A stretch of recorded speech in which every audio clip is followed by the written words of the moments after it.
Ei, quem compra sorvete ou algo assim? Claro, consigo te levar pra pegar sorvete. Você não vai pegar nenhum sorvete? Não, já comi antes, mas consigo te levar pra comprar. Não precisa mais. Mas você disse que queria sorvete. Tudo bem. Olá, quem é ela? Eu sou a namorada tradutora dele. Namorada hoje.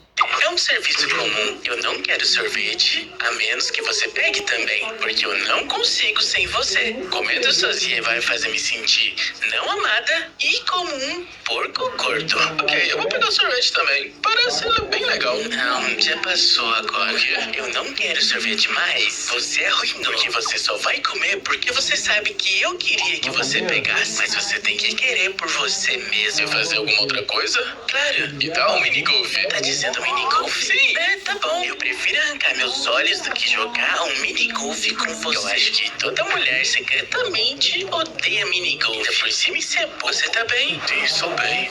Isso é verdade?